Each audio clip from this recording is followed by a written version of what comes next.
He believed the badge was armor. He believed the gun on his hip made him the storm, not the wreckage it left behind. When Deputy Caleb Ross shoved the front of the power scooter with his boot, rolling it dangerously close to the edge of the pier, he thought nobody on this foggy Washington coastline would dare say a word. He didn't see the man in the worn navy hoodie, leaning against a piling with a scarred German shepherd at his heel, quietly watching. He didn't see the moment everything in his life began to come apart. The afternoon had that particular kind of Pacific Northwest gloom that seeped into your bones. Gray sky pressed down on the town of Harborside like a low ceiling, the air thick with the smell of salt, diesel, and old fish that had long since left the boats. On the public pier, tourists drifted between souvenir shops and chowder stands, clutching styrofoam cups for warmth. Gull cries shredded the air. Somewhere below, waves slapped the barnacled pilings with dull, angry thuds. Near the end of the pier, Nora Hayes had carved out a small island of order in the chaos. Her power scooter hummed quietly by a railing, a folding table set up in front of her, with a neat row of glass sample vials and a battered metal case filled with instruments. A laminated sign flapped against the wind.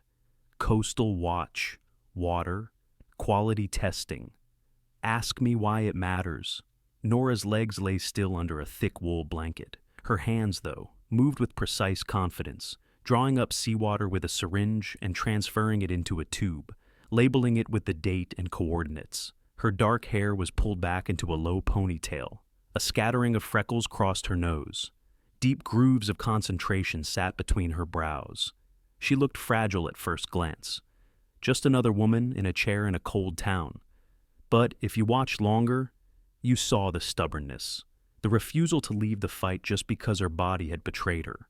The truck had taken the use of her legs 2 years ago, run a red light and flipped her car 3 times on Highway 101. Right after she'd printed the first article hinting that Harborside's sheriff's office was covering up something ugly along the waterfront. The driver never did a day in jail. The same sheriff had visited her in the rehab center a month later, smiled too wide, told her the town didn't need troublemakers. She'd smiled back, then started Coastal Watch. If she couldn't chase stories on foot anymore, she would sit in the one place they couldn't ignore, the pier where the fishing boats came in, the docks where their money changed hands, the water they all depended on. Today the water readings were coming back wrong. Again. Nora watched the numbers on her handheld meter settle and felt the knot in her stomach tighten. Too much ammonia, too many heavy metals for a bay that was supposed to be pristine. She logged the data, thumb moving swiftly over the tablet screen strapped to her lap. Afternoon, sweetheart. The word sweetheart hit her ears like a slap.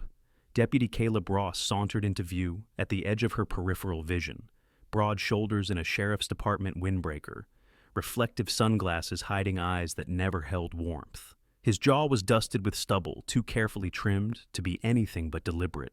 A silver chewing tobacco tin clicked in his palm. 2 other deputies flanked him, younger, leaner, hungry in a different way. Donna Ruiz, her hair scraped into a severe bun, tattoo peeking at her collar. Tommy Harlan, tall and wired like a man who drank too much energy drink and not enough water. Nora didn't look up at first. "You're blocking my wind," she said, calmly capping the sample vial. "Blocking your wind," Caleb repeated, as if it were the funniest thing he'd heard all month. "You hear that, Ruiz? Guess we're a weather pattern now." Ruiz snorted. Tommy smirked, shifting his weight like he was waiting for a cue. "You're out here again without a permit," Caleb said casually. Nora finally raised her gaze. "The town council approved my booth 3 months ago. It's on the agenda minutes, Section D." "Sure," he said, looking past her as if the agreement were a minor inconvenience he couldn't see. "Problem is, we've had complaints. People don't like seeing this." He gestured at the scooter, at her blanket-covered legs, at the case of vials, in one sweeping motion that reduced her life to clutter. "Bad for tourism, scares the kids, freaks them out, thinking the water's poison." "Then maybe," Nora said evenly, "the water shouldn't be poison." A muscle jumped in his jaw. Around them, the crowd thinned out. People had an instinct for tension, like animals before an earthquake. A couple with matching windbreakers veered away, pretending to be fascinated by a t-shirt stand. A teenager holding a funnel cake raised his phone half-heartedly, then thought better of it. Caleb stepped closer, his boots thudding against the wood. His shadow fell across Nora's sample case. "You're done for today," he said. "Pack it up." She clicked the last vial into its foam slot and closed the lid very deliberately. "No." He blinked slowly, as though the word offended him. "No," he repeated. "I have every right to collect water samples," Nora said, "and to sit at the pier like anyone else. I'm not in anyone's way. I'm not breaking any law." "You're breaking the peace," Caleb said softly. "That counts more around here." He bent, bracing one hand on the armrest of her scooter, his tobacco-stained breath hot with mint gum. "You like this little crusade, sitting here every day, scribbling notes?" His smile sharpened. "Then you'll love the next part. Citation for unauthorized vending, citation for obstructing public access. Could even throw in disorderly if I'm feeling creative." "You're the one?" "Obstructing," Nora answered. Her fingers tightened on the joystick. "And if you want to write me up, do it, but you're not touching my samples." Caleb straightened, amusement bleeding out of his face, leaving something colder. "You think this game is cute, Nora?" he asked. "You think blogs and little jars of bay water are going to change anything? You already lost once, got yourself crumpled up like a soda can. Why keep poking the same bear?" Her spine snapped straight. "Because the bear's sitting on a pile of toxic sludge that's going to get this town sick," she said. "And you're standing right next to him." Tommy shifted uncomfortably. Ruiz's eyes flicked away for a second, then back. Caleb's smile vanished entirely. He held a steaming paper cup in his right hand. Harborside Sheriff's Office logo on the sleeve. The foam creaked faintly as his grip tightened. "You forgot something in your little sermon," he said. "You forgot who decides what's toxic and what's fine." He tipped the cup. Boiling coffee cascaded over Nora's lap tray, flooding into the crease where her blanket met the controls. It splashed over her inert legs, soaked her jeans beneath. She flinched on instinct, hands jerking as though her feet might move. They didn't. Heat seeped into the fabric, distant and muffled like memory. All sensation from the waist down had been stolen 2 years ago, but her brain still lit up with ghost pain. "What are you doing?" she gasped. Caleb blew on the empty rim of the cup, like he'd just spilled a little. "Oops." Ruiz chuckled nervously. Tommy shifted from foot to foot. "You don't even feel it, right?" Caleb said, tilting his head. "Doc said that in the report. Whole lower half, dead weight." He placed one boot on the metal footplate of her scooter and shoved. The scooter lurched backward. The rear wheels bumped over the subtle raised lip where the pier stopped and the drop to the water began. Nora's stomach plummeted, the horizon tilting. For one suspended heartbeat, the only sound in the world was the high, terrified gasp trapped in her throat. Then a noise cut across the pier, not a shout, not a siren, a growl, low, vibrating, primal. The sound shivered through wood and bone. Caleb's head snapped around. The German shepherd was already moving. Luke Harrington didn't remember standing up. One moment he was leaning against the piling, feeling the familiar ache in his right shoulder, where shrapnel still lodged near the bone, watching the way the deputy crowded the woman in the scooter. The next moment, his body had taken over. "Rook," he said quietly. The shepherd surged forward like a released arrow. Rook was big even by German shepherd standards. Thick chest, heavy paws, a coat of storm cloud gray and dark saddle black. Scars traced faint lightning bolts through the fur along his flank, half hidden. His eyes held that intense, unsettling intelligence that made people step aside without quite knowing why. He hit the space between Nora's scooter and Caleb with the fluid certainty of long practice. Massive body planted, shoulders squared, teeth bared in a silent snarl. The deputy rocked back on his heels, losing his balance for half a step. "Whoa, hey," Tommy blurted. "Get that dog away from me," Caleb snapped, hand dropping toward his holster. "I'd leave your hand right where it is," Luke called. His voice wasn't loud. It didn't need to be. Conversations along the pier faltered, heads turned. Rook's growl deepened, chest vibrating. Luke walked toward them, boots whispering on the damp boards. He wore a faded navy sweatshirt that had once said U.S. Navy in cracked yellow letters. The left sleeve was rolled up, revealing the angular lines of an old tattoo. A trident and parachute overlaid on a compass rose. His hair was shorter than most civilians pretty it, longer than regulation. A few days' worth of stubble roughened his jaw. His eyes were flat, steady, assessing. Caleb's gaze flicked up and down Luke's frame, calculating. "This is law enforcement business," he said. "Call off your mutt." "Rook," Luke said without looking away from Caleb. "Stay." The dog froze, hackles high but motionless, like a loaded spring that had chosen, for the moment, not to snap.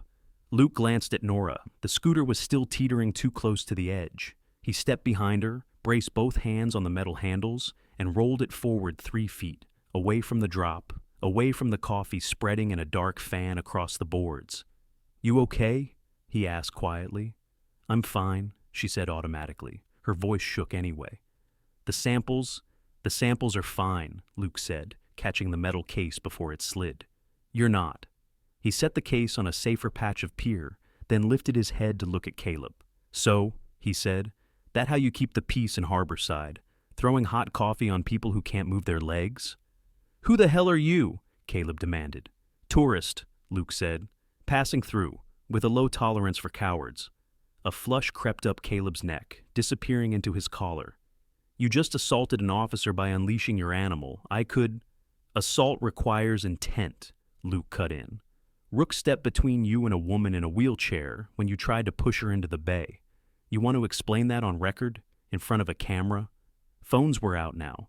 People who'd edged away when things got tense were back, standing just beyond the invisible line of danger, lenses raised. Social media hunger glinted in their eyes. Caleb saw them, saw the way a moment could slip into a permanent record. His hand eased away from his holster. "Ma'am," he said to Nora, voice oozing false charm so thick even the gulls seemed disgusted. "We're just trying to enforce ordinance here. Don't want anyone getting the wrong idea from this gentleman." Nora met his gaze, pulse thundering in her ears. The coffee, cooling now, clung to her blanket and jeans. The metal of the joystick was slick under her fingers. "The wrong idea," she said slowly, "is that you think you can get away with this forever." Rook gave a soft huff, like agreement. Caleb's smile cracked at the edges. "We'll be in touch about those citations," he said. His eyes cut to Luke. "Leash your animal, and stay out of department business if you know what's good for you." He pivoted on his heel and stalked away down the pier, Ruiz and Tommy falling in behind him. The small knot of tourists parted like water around them. Phones tracked their retreat. Luke kept his gaze on Caleb's back until the deputies disappeared around the seafood shack. Only then did he exhale. "Rook, sit." The shepherd sat, but stayed angled between Nora and the direction the deputies had gone, as if he didn't trust them not to reappear. Nora became aware she was shaking. It wasn't the cold. It was the delayed impact of almost going backwards off the pier, the sensation of wheels rolling over emptiness, the primal terror of falling and not being able to kick, twist, swim. She hadn't panicked like that even when the paramedics cut her out of the crumpled car. "You're still on fire," Luke said quietly, nodding at the wet blanket. "Can I?" She swallowed, nodding. "It's mostly phantom." He knelt, fingers deft, as he peeled the blanket back from her knees, exposing soggy denim.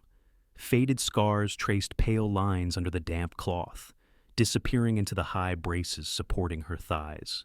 He watched her face, not the scars, as he pressed the back of his fingers lightly against the fabric near her shins.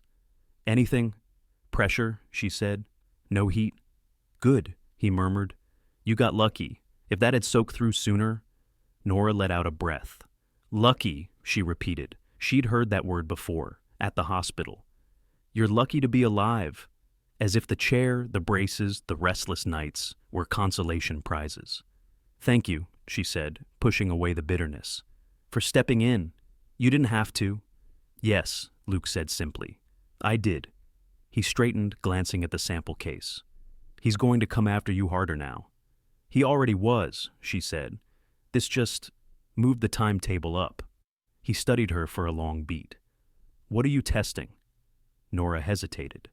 She'd been burned by concerned strangers before.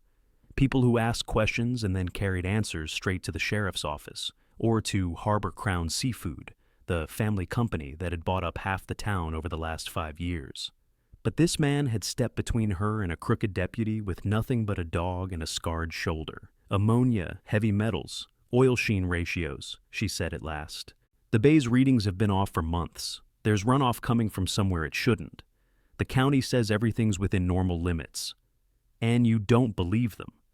I've worked environmental cases for a decade, she said. The only thing normal about this is how hard they're trying to make me shut up. Luke's gaze flicked toward the horizon, where Harbor Crown's processing plant loomed in gray silhouette, smokestacks bleeding faint fumes into the low clouds. I'm Luke, he said. Luke Harrington. Nora Hayes, she replied. And this is... Rook, he said. The dog's ears twitched at his name. Nora held out a cautious hand. Rook sniffed her fingers, then pressed his head gently into her palm, as if making a choice. He likes you, Luke said. Usually people are furniture unless they smell like explosives or fear. I smell like seawater and cheap coffee, Nora said. To her surprise, it came out almost like a joke. Maybe he has weird taste. Rook let out a soft chuff that was dangerously close to a laugh. You have a ride home? Luke asked. I drove, she said, nodding toward the small adapted van parked near the end of the pier. He followed her gaze, then noticed the subtle lean of the vehicle, the way the front tire kissed the curb. Stay here, he said. He walked to the van, crouched, and ran his fingers over the sidewall of the driver's front tire. A thin, precise cut marred the rubber, not a puncture from road debris, a deliberate slice. He stood slowly, anger tightening his shoulders. What? Nora called. Your tire's been knifed, Luke said. If you'd driven out of here, it would have blown halfway across the bridge. Nora's throat went dry. Is it bad? It's surgical, Luke said. Whoever did it knew exactly where to cut. He looked back toward the direction the deputies had gone. This wasn't a warning anymore. It was a hunt. 20 minutes later, Luke was in the driver's seat of Nora's van, Rook curled up in the back, nose resting against the base of the scooter's frame. The damp blanket, bundled under Nora's legs, steamed faintly in the heated air. The coastal highway unwound ahead of them, 2 lanes of wet asphalt hugging the cliffs. On the right, the Pacific breathed in slow, heavy sighs. On the left, dark cedar forest pressed close. You don't have to do this, Nora said for the 3rd time. Your tire's shot, Luke said. Your chair's controls are waterlogged, and 3 deputies who hate you are on duty tonight. I'm not leaving you on the side of the road waiting for a tow that may or may not come. She folded her arms, glaring at the windshield. Do you always talk like that? Like what? Like everything's an op and everyone else didn't read the brief. He thought about that. Occupational hazard. You're military, she guessed. Was, he said. Navy, teams. Her eyes flicked to the trident tattoo. You're retired, he said. The word tasted strange. Let's leave it at that. Roadside signs flashed past in the mist. Fog area. Watch for falling rocks. Next exit, Old Wharf Road.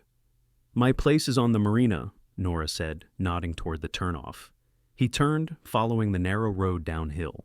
Old boathouses leaned toward the water like gossiping old men. Sailboat masts rattled together in the gusts. They pulled into a small gravel lot at the end of a row of weathered houseboats. Nora's home rode the slow swell of the tide, a narrow 2-story structure with peeling teal paint and a cheerful string of solar lanterns zigzagging the front deck. This is me, she said. Luke killed the engine and turned to look at her. I want to take a look around inside, make sure nobody's been here. You think they'd break into my house? She asked. I think you're a problem for somebody, he said. And problems get managed. She wanted to argue. She didn't. Fine, she said. Just don't trip over the cat. Cat, she smiled faintly. You'll see. He unloaded the ramp, guiding the scooter down with steady hands, then followed her across the gangplank. Boards creaked. Water slapped. Rook moved ahead, nose low, sniffing the air with professional focus. The houseboat smelled like coffee and salt and lemon cleaner. A bookshelf sagged under the weight of science journals and battered novels. The tiny kitchen was crammed with mugs, each from a different coastal town. A sleek gray cat sat on the back of the couch, tail flicking, eyeing Rook with supreme disdain. Lena, Nora introduced. Rook, don't eat my roommate. Rook sniffed the cat. Lena hissed once, then grudgingly accepted his existence, turning her head away like a queen bored with new peasants. Luke checked the doorframe. Fresh scrapes surrounded the deadbolt. One screw hung out halfway, stripped. They tried, he murmured. Nora rolled closer. What? Someone worked this lock recently, he said, and not with a key. Your landlord doesn't strike me as the upgrade your security out of kindness type. He's barely the fix your plumbing type, Nora said. So, they tried the door, and when that didn't work, the tire. Yeah, Luke said softly. He spent the next half hour tightening screws, rehanging the flimsy chain, and bracing the frame with a spare 2x4 he found on the deck. When he was done, the lock still wasn't perfect, but it would slow someone down. You don't owe me anything, Nora said quietly when he stepped back. I don't even know why you're doing this. You don't know me.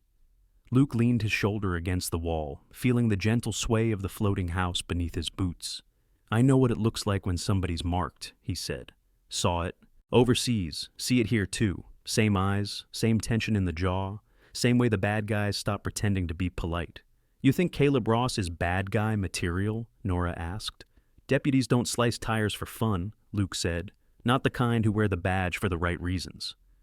Nora's gaze drifted to a binder on the coffee table, thick with plastic sleeves. What is that? Luke asked. My evidence, she said. Raw data, photos, shipping logs, names. He lifted the binder carefully. Each page contained dates, coordinates, readings, photos of outflow pipes hidden under docks, discolored foam where the bay met the shore, night shots of harbor crown trucks rolling out at hours they weren't supposed to be working. You're thorough, he said. I used to write about corrupt zoning boards and small-town embezzlement, Nora said. Then I got curious about those big shiny jobs creators coming into coastal towns and paying off everyone to look the other way. And that curiosity put you in a chair, Luke said. The truck put me in the chair, she corrected. Somebody else just made sure it happened on a night when I was alone, and coming home from a meeting with a source about Harbor Crown's waste disposal contract. Luke turned another page. Someone had scrawled a note in thick marker across the corner of one photo. A slur, ugly and crooked. You get mail like this often? He asked. Often enough, she said. Mostly anonymous. Sheriff Emmett pretends he doesn't know who's sending it. Emmett, Luke repeated. The boss man. Yeah. She studied his face. You know him? I've seen his kind, Luke said. Different towns, different badges, same eyes. He closed the binder. This is enough to get outside help. I've tried, she said. EPA hotline, state regulators. Even emailed an old contact at a national paper. No one bites without something irrefutable. They want a smoking gun, not just math and photos from the crazy lady in the wheelchair. Luke let the words hang. Rook wandered over, resting his head gently on Nora's knee. You're not crazy, Luke said. You're dangerous. To the wrong people. That's why they came for you.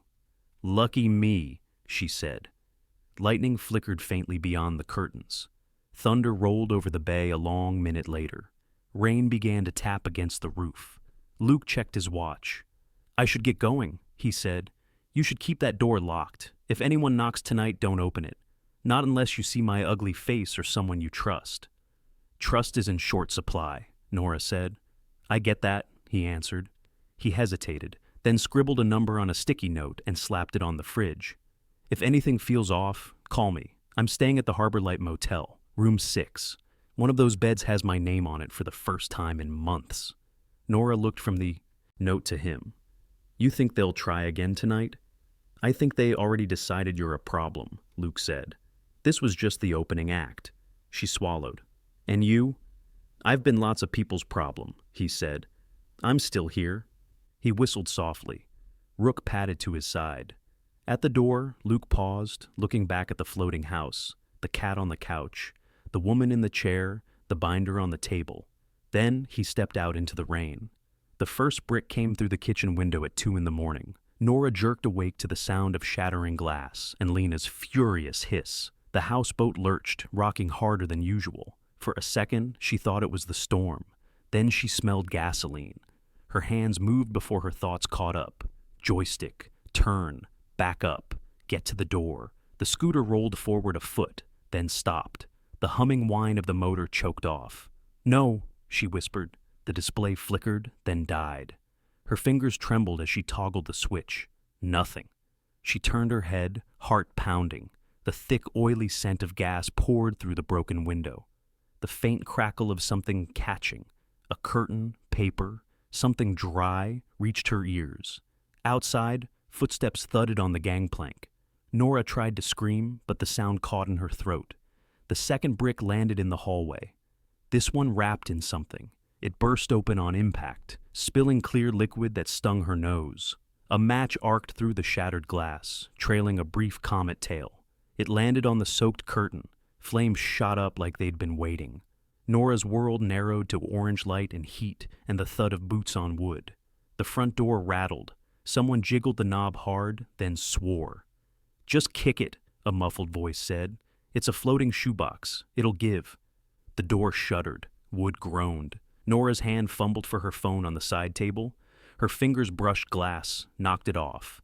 It clattered to the floor, out of reach. Smoke rolled across the ceiling, thick and black. She coughed, eyes watering, lungs burning. The door lock cracked. The door flew inward. Silhouetted against the storm were two figures in dark hoodies, faces shadowed. One held a gas can. The other gripped a flashlight and something that gleamed dully. Metal, familiar in shape. Gun. "Well, hell," the one with the flashlight said. "Thought she'd still be sleeping." Nora's terror snapped into something sharper. Anger. "You don't even try to make it look like an accident, huh?" she rasped. "I guess subtlety isn't in the training manual." The man with the gas can laughed. "Trust me, honey, by the time we're done, this'll look like the saddest little electrical fire Harborside ever saw." He stepped further in, splashing more fuel across the floor. The houseboat rocked, hard. All three of them froze. The rocking became a violent lurch. The gangplank clanged against. The dock then tilted free. "What the—" Gas can muttered. Something massive hit the front side of the houseboat with a dull, heavy thud, then another. The intruders staggered. From outside, over the roar of the wind and fire, a new sound rose. A bark, not the high, frantic yapping of a pet. A deep, thunderous, commanding bark that seemed to vibrate the hull. Rook. Nora's heart slammed into her ribs. "Who—" Flashlight started, swinging the beam toward the door. It illuminated a shadow in the entryway. Not the dog, a man, soaked to the skin, hair plastered to his skull, clothes dripping rainwater and salt. Luke. He moved before the gun finished turning toward him. His shoulder hit gas can like a battering ram, ramming him sideways into the wall. The can flew from the man's hand, gasoline splashing harmlessly, or as harmless as gasoline could be, onto tile already scorched at the edges, not yet in flame. The flashlighter jerked his arm, gun swinging. Rook barreled through the door like a furry freight train. His jaws clamped down on the gun wrist with surgical precision. The gun went off with a deafening crack, bullet punching a hole in the ceiling. Splinters rained down like hot snow. Nora ducked instinctively, even though she couldn't move her legs a millimeter. Luke twisted, leveraging gas can's momentum. They crashed to the floor in a tangle. Luke's knee slammed into the man's ribs. Something popped. "Rook, release!" Luke barked. Rook let go of the wrist, pushing forward with his body weight to slam flashlight onto his back. The gun skittered across the floor, spinning to a stop against the base of Nora's scooter. Smoke thickened around them, heat pressing down. "Cut them loose!" someone yelled outside. A third voice. "The boat!" The houseboat lurched again. Nora realized, with a delayed surge of horror, that the mooring lines were being cut. Her home was drifting free, fire licking through the windows, gasoline fumes heavy in the air. "We're going to blow," she croaked. Luke must have realized the same thing. He slammed his fist into gas can's temple, knocking him limp. Then he grabbed flashlight by the back of the hoodie and heaved him toward the door like a sack of grain. Both men tumbled out onto the deck, sliding on the rain-slick wood. "Rook! Guard!" Luke snapped. The shepherd planted himself in the doorway, teeth bared over the two groaning intruders, ensuring they weren't going anywhere easily. Luke spun to Nora. "Battery's dead," she coughed. "I can't—" He didn't answer. He slid his arms under her knees and back in one smooth motion. Her stomach dropped. It had been 2 years since anyone had picked her up like that. Hospitals did it with straps and lifts. Friends did it awkwardly, apologizing for every bump. Luke did it like he'd been taught to carry people who were bleeding where they couldn't see. He carried her out onto the deck, cradling her against his, chest. Flames licked through the broken window behind them. The houseboat swung further into the bay, untethered.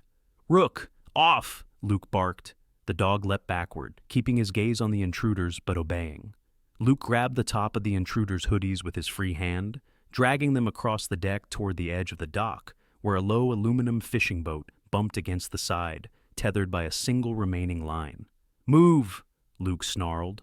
He dropped the unconscious men into the skiff like sacks of trash, shoved Nora gently onto the middle bench, then whistled sharply. Rook launched himself aboard, landing with a clatter that rocked the boat. The line creaked. Behind them, fire ate greedily at wood. Luke jumped. The moment his boots hit the metal bottom, the last line snapped. The burning houseboat drifted away into the black water. Luke grabbed the outboard starter cord and yanked. Once, twice, 3 times. The engine coughed to life, sputtering, belching smoke. He swung them hard away from the flaming wreck, guiding the little boat toward the dim lights of the marina. Rain hammered down, hissing on the water and the flames alike. Nora turned her head just enough to see her home, her safe little world of books and samples and coffee mugs, become a floating torch. The heat hit her face even from 50 yards. She watched as the curtains collapsed, the roof sagged, the windows blew outward with a dull boom. "Lena!" Her heart stuttered. "Lena!" she whispered. Luke's jaw clenched. "I didn't see a cat when I came in," he said. It was the gentlest lie he'd ever told. "We'll check the dock. Maybe she bolted before they lit it." Nora pressed her lips together, tasting salt and ash. The burning houseboat collapsed inward with a roar, embers spiraling up into the rain. "Who were they?" Luke asked, voice flat. "Deputies," she said. "Off duty, if they even have off duty." Her fingers tightened on the sides of the bench. "They're not going to stop." "Good," Luke said quietly. She looked at him, startled. "Because neither am I." By dawn, every police car in Harborside and half the volunteer firefighters were clustered around the marina, lights flashing red and blue through the mist. Nora and Luke watched from the shadows of an old fish cannery up the coast, a place locals avoided because it smells like ghosts and dead herring. Rook sat between them, eyes flicking from the distant chaos to his handler's face. On the police radio, Luke had clipped to his belt, a scanner he'd picked up on his way into town 2 days prior, out of habit more than intent. The chatter was frantic. "Boat fully involved. Repeat, total loss. Victim unaccounted for at this time. Last seen on scene yesterday. Harrington's truck not at motel. All units be advised. Possible kidnapping." The words had rolled through the speaker like a script written by someone with shaking hands. "Be on the lookout for white male, mid-30s, military build, traveling with service dog. Last seen assisting wheelchair-bound female off pier yesterday afternoon. Suspect believed armed and dangerous. Disabled female presumed taken against her will. Use caution. Repeat, use caution." Nora had stared at the scanner as if it had grown fangs. "Kidnapping," she'd whispered. "He's framing you." Luke's expression hadn't changed much. Maybe his jaw tightened. Maybe his eyes went a shade darker. "Of course he is," he'd said. "It's the only play that buys him time. They'll paint me as the drifter who snapped, the dangerous vet. The town will eat it up. Scary story they can understand." "And me?" she'd asked. "They'll mourn the poor crippled activist. Briefly," he said. "They'll say how tragic it was that you fell in with the wrong man. Then they'll go back to buying cheap shrimp and letting Harbor Crown dump God knows what into the bay." "Unless we stop it," she'd said. Now, as the first news van rolled up to the chaotic marina, Nora turned to Luke. "I have more than they think," she said. He raised an eyebrow. "My binder is one thing," she said. "But they still think I'm just watching from the pier. I've got samples from the Harbor Crown outflow line, Luke, from inside the fenced area. It took me 6 months to get them without losing a limb." "You broke in?" he asked, genuinely impressed. "I rolled in," she corrected. "Sometimes people don't see you if they decide you don't matter." He nodded slowly. "Where's the hard proof now?" "Backups on an external drive," she said. "Encrypted, hidden where I don't think they'll look." "Where?" She pointed through the grimy window of the cannery toward the weather-beaten structure clinging to the end of the next point of land, a squat tower with a blinking light, warning ships off the rocks. "The old lighthouse," she said. My friend Sam is the keeper. He hates Harbor Crown more than I do. You trust him? Luke asked. With my life, she said. Good, Luke said. Because we're going to need more than just your word and my bruises. We need something no one can spin. Like what? She asked. A confession, he said. On tape, and your data, together. She let out a humorless laugh. What, you think Sheriff Emmett is going to sit down and pour his heart out into a recorder? No, Luke said. But men like him talk a lot when they think they've already won. Sheriff Randall Emmett stared at the charred remains of the houseboat like a man who'd just watched his own future go up in smoke. He was in his 50s, with thick silver hair that locals called distinguished when he donated to their kids' sports teams. His belly had softened over the years, but his hands were still big and quick. He'd shaken those. Hands with senators, company CEOs, and cartel middlemen, who always called themselves consultants. The houseboat popped and hissed as the last embers died. The fire chief, round and red-faced, murmured something about faulty wiring and old structures. Emmett nodded as if listening. His thoughts were elsewhere. Any sign of her? He asked. Nothing yet, the chief said. Could have been out. Could have jumped. Could have... He didn't finish. Emmett's radio crackled. Sheriff, this is dispatch. We've got calls coming in about that video from the pier yesterday. It's trending. The word meant nothing to him, except in the way an oncoming wave meant something to a man shackled to the shore. What video? He snapped. Looks like some tourist posted a clip of Deputy Ross interacting with Ms. Hayes, dispatch said. It's not great, sir. Media's already asking for comment. Emmett's eyes narrowed. Of course Ross had lost his temper. The kid had a mean streak and the sense of invincibility that came from years of getting away with it. Emmett had used that streak, aimed it where it could be useful. Now it was coming back like a boomerang. Get Ross, Emmett growled. Right now, and tell him to bring Harlan and Ruiz. When the 3 deputies arrived 10 minutes later, rain dripping off their hats, he could smell fear on them, even through the coffee and smoke. Sir, Ross muttered, eyes flicking to the smoldering ruins. We were just trying to... Shut up, Emmett said. All 3 of you shut up and listen for once. They shut up. Right now, Emmett said, voice low, the state thinks this is a tragedy, faulty wiring, old boat, brave sheriff's office searching for a missing disabled woman, very sad. That's the narrative. He took a step closer, jabbing a finger into Ross's chest. If anyone breathes a word about citations or coffee or any extracurricular visits to that pier, that narrative changes.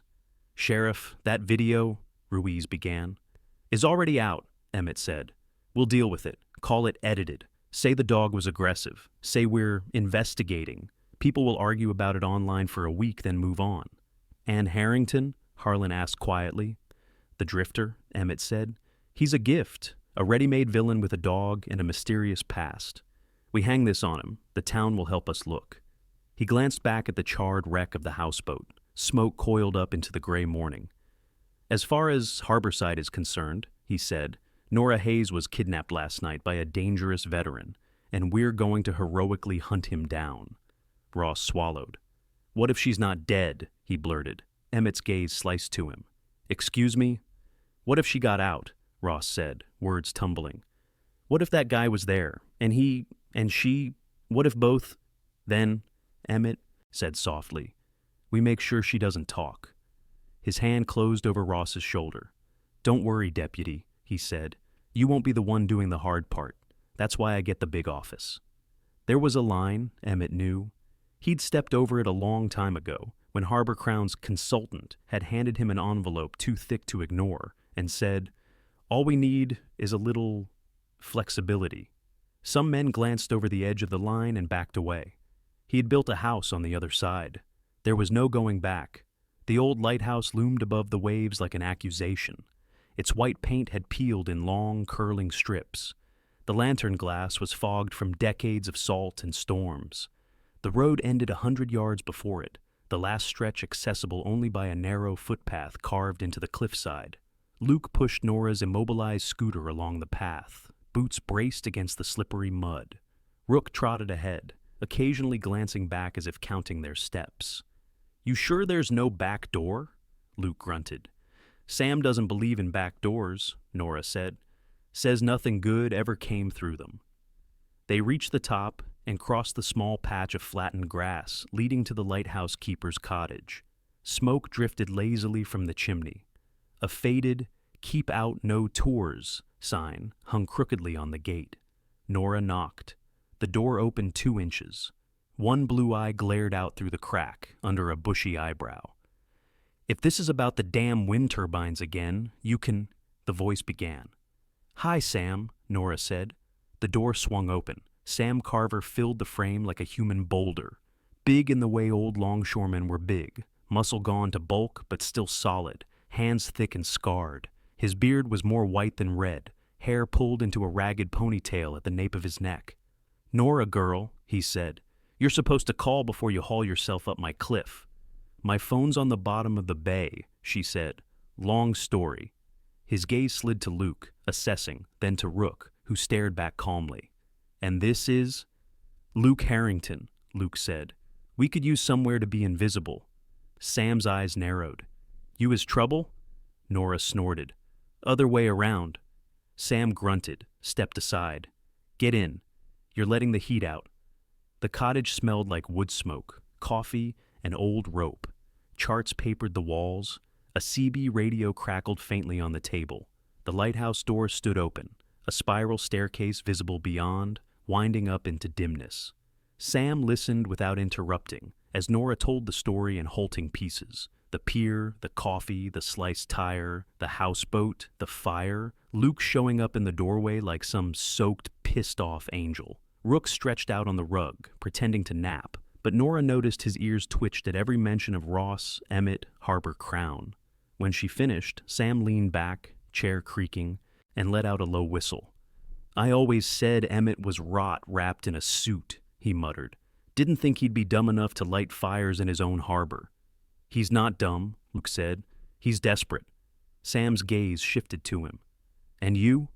"What about me?" Luke asked. "You going to run?" Sam asked. "Or are you here to dig in?" Luke thought of long, dusty roads in countries whose names barely mattered anymore, of evac choppers that sometimes came too late, of faces he remembered only in fragments, a hand reaching for his, a dog lunging toward a door, smoke and sand and blood. "I'm tired of running," Luke said. Sam nodded once, slow approval. "Good," he said, "because I've been waiting for somebody else to be as mad as I am." He stood up, joints popping, and walked to the old wooden desk by the window. He pulled open a drawer and took out a small black object, a digital recorder. "State regulators don't answer my calls," he said. "Coast Guard boys pat my head and say, 'Sure thing, Sam, we'll look into it.' But I got ears. I've heard things on this radio." He tapped the CB. "Men forgetting to switch channels, talking like nobody's listening." "You recorded them?" Nora asked. "I recorded enough to know Harbor Crown's boys move things that don't come with bills of lading," Sam said.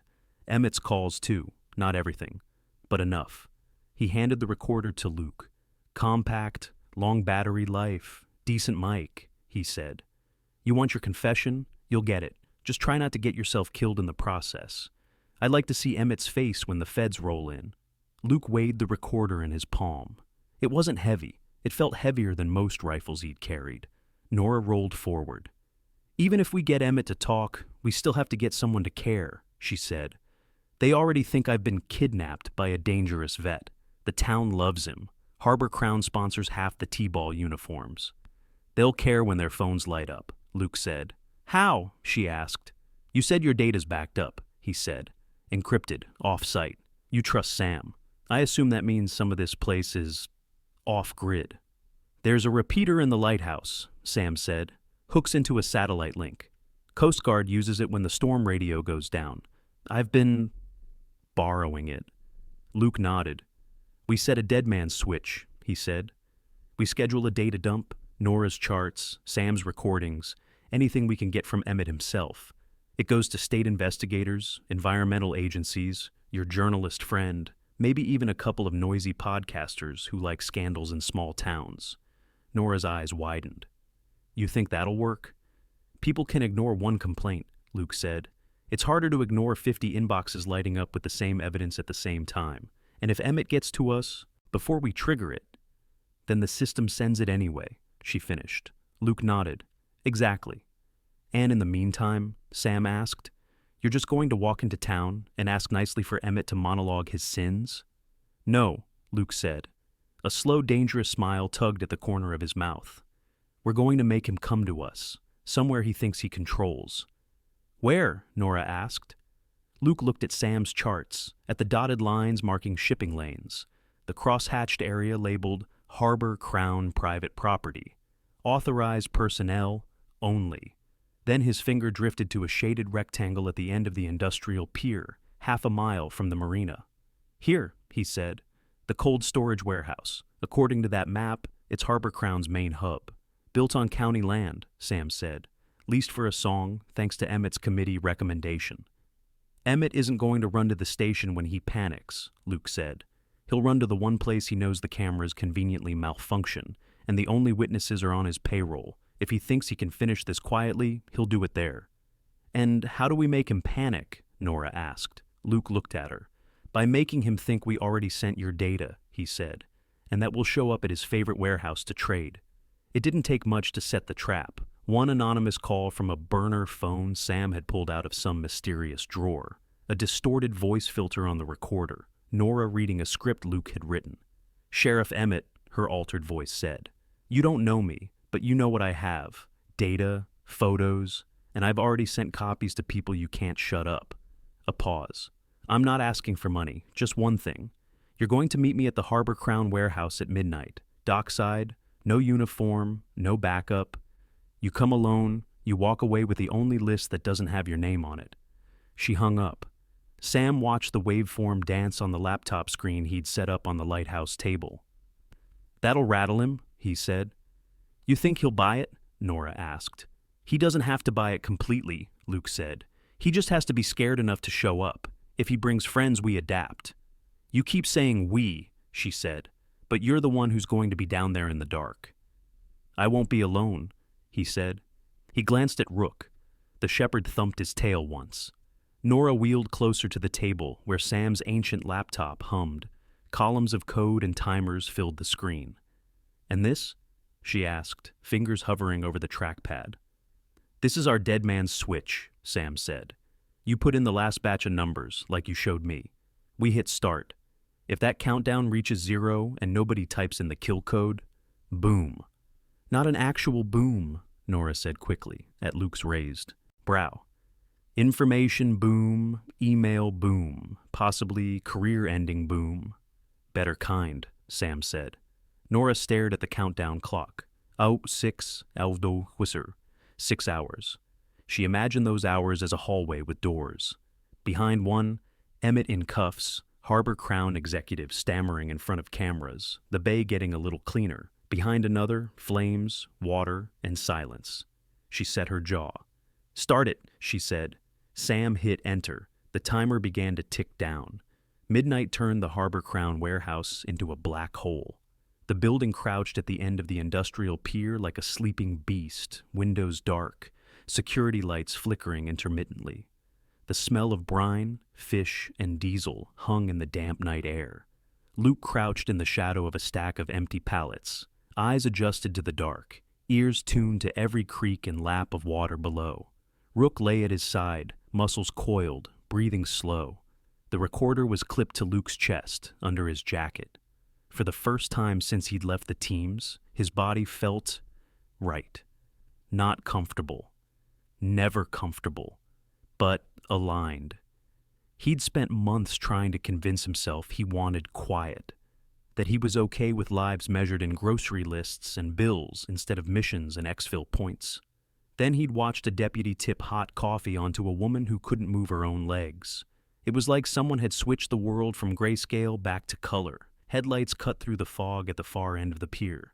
A black SUV rolled toward the warehouse, tires hissing on wet planks.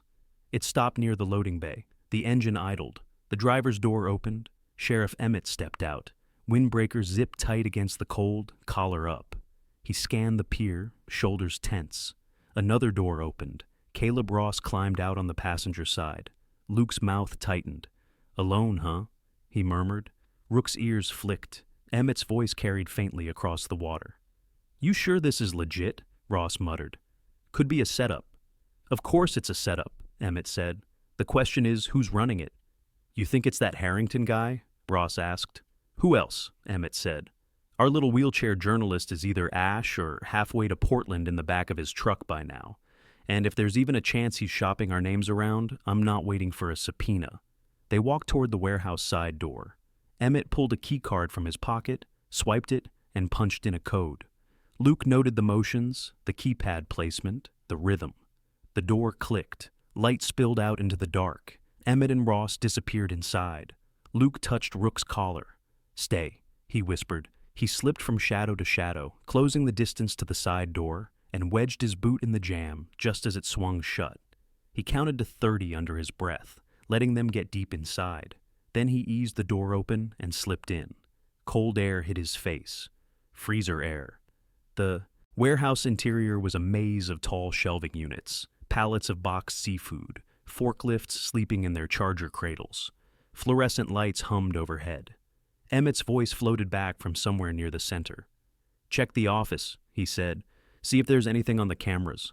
Luke moved along the wall, using stacked crates as cover. He saw the glow of a small office window, a bank of monitors showing static or blank blue screens.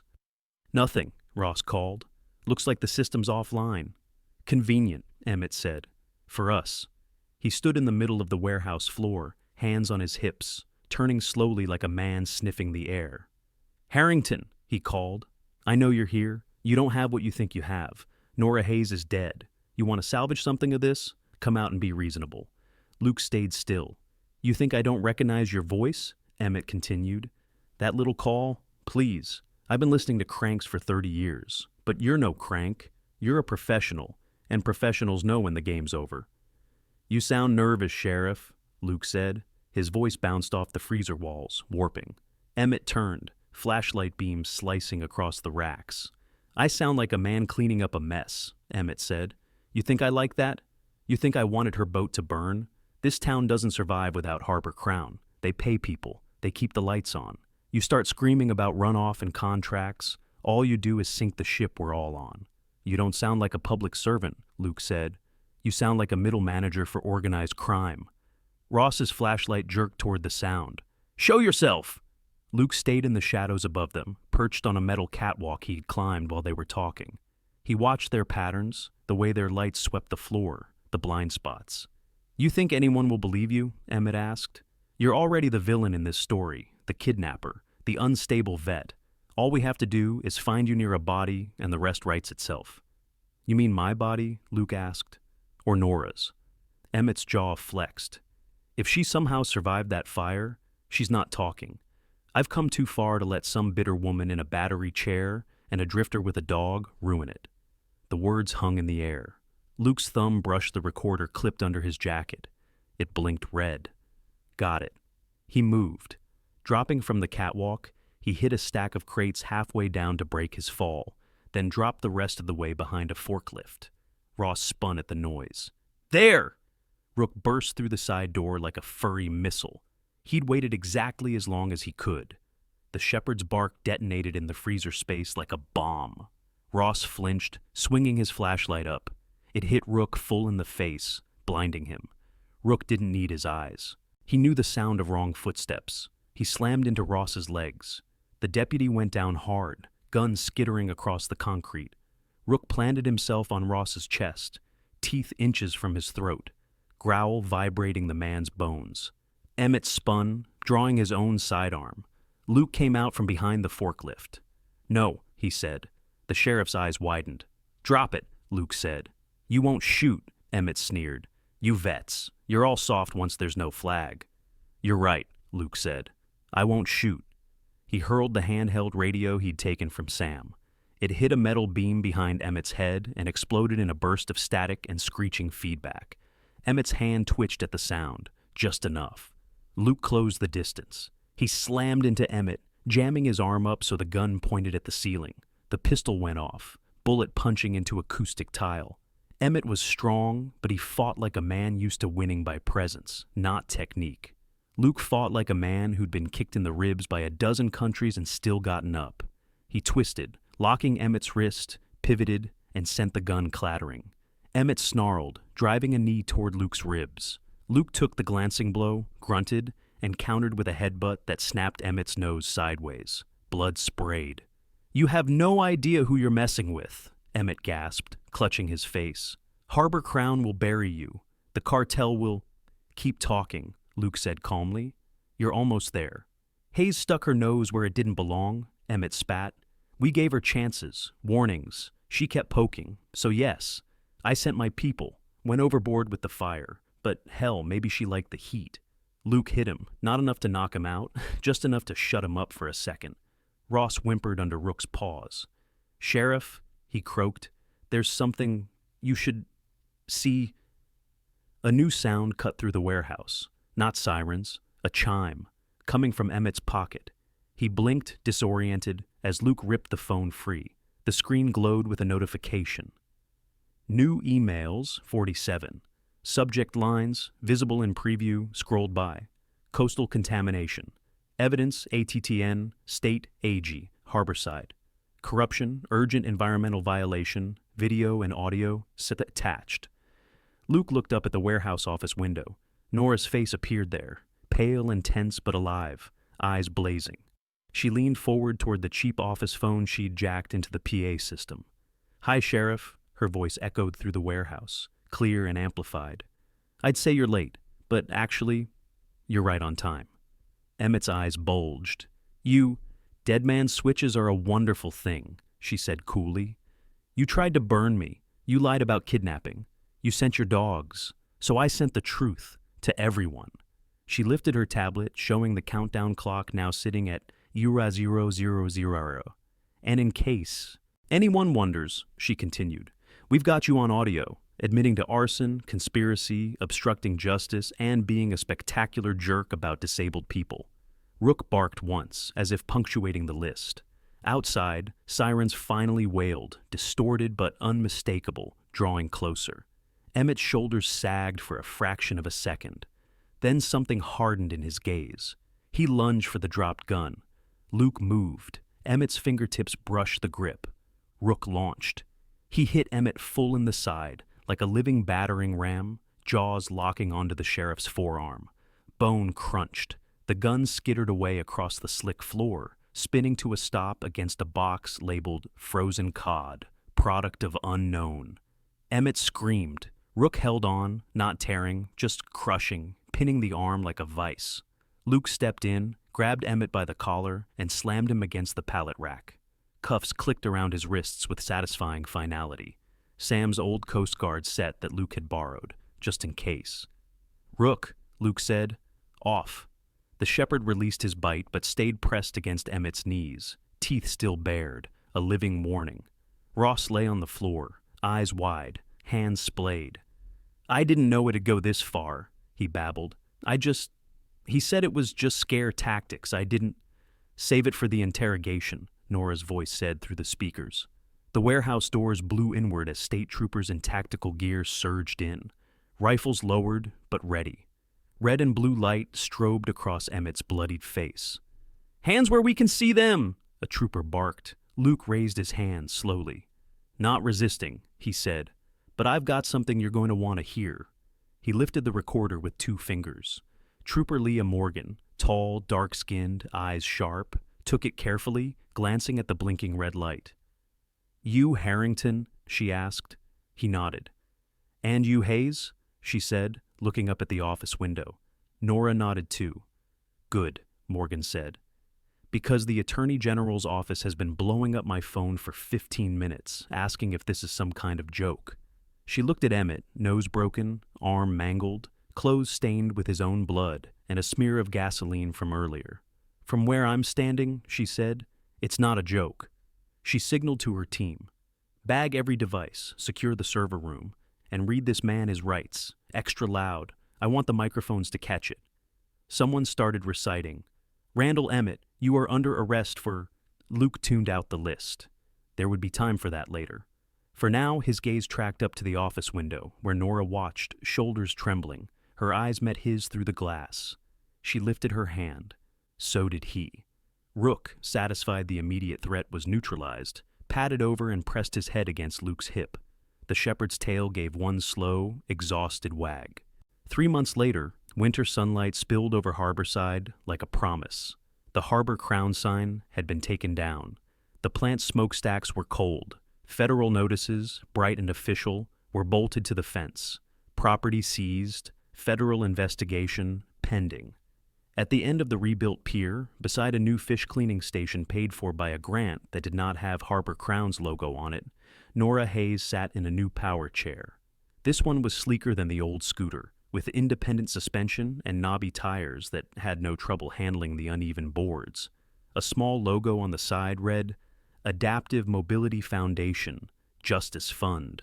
She dipped a testing vial into the bay with steady hands. The meter beeped, numbers appeared. Better. The bay was still recovering, but the levels were down. The outflow pipe from the old plant ran dry. Cleanup crews worked along the shore, scraping contaminated sediment into lined barges. "How's it look?" a voice asked behind her. She smiled. "Like hope," she said. Luke leaned on the railing, hands wrapped around a steaming paper cup. Not department issue. Local cafe. He wore a heavy flannel shirt under a jacket that had seen better days. His hair was a little longer. The lines around his eyes were a little softer. He'd stayed, not because there wasn't more brokenness in the world to fix. There was. Always would be. But something in him had realized, standing in that burning houseboat doorway, that maybe the point wasn't to fight every fire everywhere. Maybe it was to pick one shore and stand on it. "State AG's office called," he said. "Trial dates set. Emmett, Ross, couple of Harbor Crown execs, some cartel liaison types who thought no one knew their names." "Think they'll plead out?" Nora asked, capping the vial. "Not Emmett," Luke said. "He's too proud. He'll want a stage. He'll regret that." She smiled ruefully. "You think they'll put me up there? Ask me about water quality and why I annoyed the wrong people?" "Already on the witness list," he said. "You and Sam, and about a dozen agency scientists who suddenly realized your math was very interesting." She blew out a breath. "Good. I want to look him in the eye." "You will," Luke said, this time with a dozen cameras that don't belong to him. She looked at him sideways. "And you? Testifying?" He shrugged. "They want the hero vet with the dog narrative. I'll talk.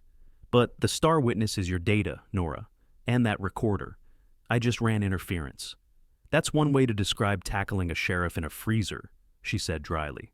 He took a sip of coffee to hide his grin. Rook lay at Nora's side, head resting on his paws, eyes half-lidded, but always tracking. His scars were fainter under the thick winter coat. A new tag glinted on his collar. Nora reached down, scratching behind his ear. "You sure about this?" she asked Luke quietly. He knew what she meant.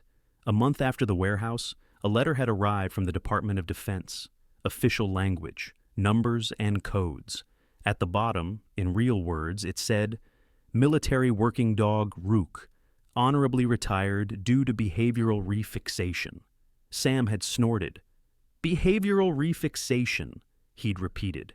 Fancy way of saying he picked a new person. Luke had looked at Rook, then at Nora, then back at the letter. "I think he's earned it," he'd said. Now, on the pier, he watched the dog lean into Nora's hand like he'd been doing it his whole life. "He made his choice the night he jumped into your burning house," Luke said. "Guys like me, we move on, find new fights, but he stays," Nora finished softly. Rook's tail thumped once. "You'll still see him," she added. "He's not exactly a couch potato." "I know," Luke said, "but he needs a home that doesn't pack a go-bag every week." Nora's gaze drifted out over the bay. The sunlight sparkled on the surface, bright enough to make her squint. "When I woke up in the hospital," she said quietly, "I thought my life had ended. Not because of the chair, because it felt like the people who tried to shut me up had won. They put me in this box and expected me to stop mattering." She glanced at him. "The last few months sitting in courtrooms, recording testimony, watching agencies actually do their jobs for once. I realized something. They didn't take my voice, they just changed the volume." "Louder now," Luke said. She smiled. "Yeah, louder." A gull swooped low, crying harshly before banking away. Somewhere behind them, a kid laughed as he nearly dropped his ice cream. "They'll rebuild, you know," Luke said. "Some other company. Some other sheriff, somewhere else. Same game. Probably, she said, but not here, not for a while. Rook lifted his head suddenly, ears pricking toward the parking lot. A group of school kids spilled onto the pier, shepherded by a tired-looking teacher. They clustered around the sign near Nora's booth, one the town council had approved unanimously last week. Coastal Watch Education Station. Ask about clean water. Ms. Hayes, one kid called. Can we pet your dog after the demonstration? Nora laughed. If he signs off, she called back. He's got higher standards than I do. Luke pushed off the railing. I'll get out of your way, he said. Wouldn't want to distract from the science. You're not a distraction, she said. You're part of the story now. He hesitated, then nodded. I'll be at Sam's later, he said. He keeps threatening to teach me how to fix boat engines the right way. Take Rook for a run on the beach first, she said. He gets antsy if he just has kids and seagulls to worry about. Rook looked between them, as if weighing his options. Go, Nora told him. I'll be here when you get back. The dog got to his feet, stretching luxuriously, then trotted to Luke's side without a backward glance. Halfway down the pier, he stopped, turned, looked at Nora. She lifted her hand. He gave one sharp, bright bark. Then he followed Luke down the planks, tail high. Nora turned her chair toward the cluster of kids, her sampling gear ready, a dozen questions on their faces. Okay, she said.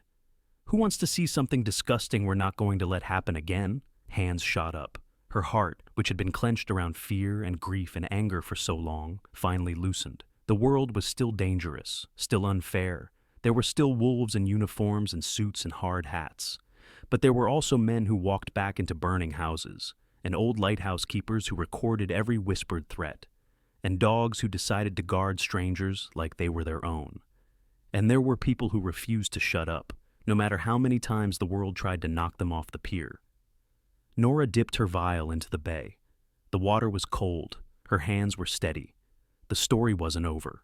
It was just finally being told by the right voices.